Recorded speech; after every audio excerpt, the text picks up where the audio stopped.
People from North Korea. What happened when you were caught trying to escape? I was making breakfast when 3 officers barged into our home and tackled my wife to the ground. 2 of them put handcuffs on her, and the other one pressed his gun against my temple. As a warning not to interfere, they forcefully dragged her outside in her underwear, pulling her towards the town square. All I could do was follow with the officer's gun against my head. They tie her to the wooden stake in the center, before reading out that she has been found guilty of watching South Korean TV, and her punishment is death.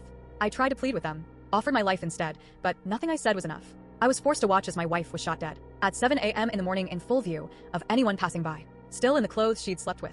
Our 2-year-old daughter was crying in my arms, screaming, "Mama." That's when I first thought about escape. At first, I wasn't sure. My daughter was 2. Crossing with her would be too dangerous. Maybe I could wait until she was older. But then, 3 days after the execution, a guard I'd worked with in the coal mine found me walking home. He pulled me into an alley and said, "You have 48 hours. My blood went cold. I asked what he meant, and he looked around terrified, before whispering that my name was on a list. Me and my daughter would be sent to a labor camp at the end of the week because so what my wife did. "Take your daughter and run," he said. That was all I needed. I went home and stared at my sleeping daughter for an hour. I thought about what would happen if we got caught. I'd heard stories of torture, stories of guards taking little girls for their own personal pleasure.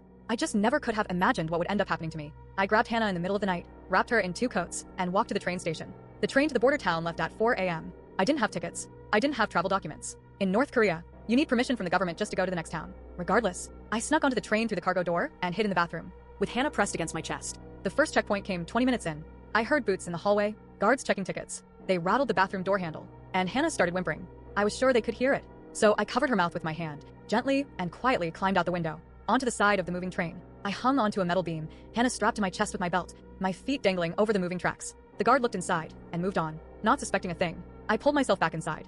For 2 days, I played this game of cat and mouse. Hide in the bathroom, climb out the window, hang off the metal beam, even climb onto the roof when necessary. Hannah cried from hunger because she ate everything I managed to bring. The journey took 2 full days, but I finally arrived. By the time we reached the border town, Hannah had a fever. She was burning up, barely conscious, and the hardest part was yet to come. Found the Yalu River at dawn. If I could cross it, I would officially be in Chinese territory. Me and Hannah would be safe. The river was smaller than I expected, only 30 feet across, but the current was extremely fast, and between us and China, there was a guard tower with a spotlight.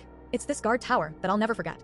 I walked down to the river, pretending to fetch water in a bucket, and the moment I saw my opening, I crawled into the tall grass with Hannah. The first step was waiting for the guard shift change. That would happen in 6 hours. 6 hours of lying completely still in freezing December grass. While Hannah cried, if the grass moved, the guard would see us. If Hannah cried too loud, the guard would hear us. For hours in, I heard footsteps. The guard was doing a patrol. He was coming closer. 10 feet away, then 5. That's when Hannah made a tiny sound. The guard stopped and started walking directly toward us. I prayed with my life, but he parted the grass with his rifle barrel. We were now face to face. His rifle was pointed at my forehead. He saw me. He saw Hannah, tiny and sick. He stared into my eyes. "Please," I whispered. "Her mother is already dead."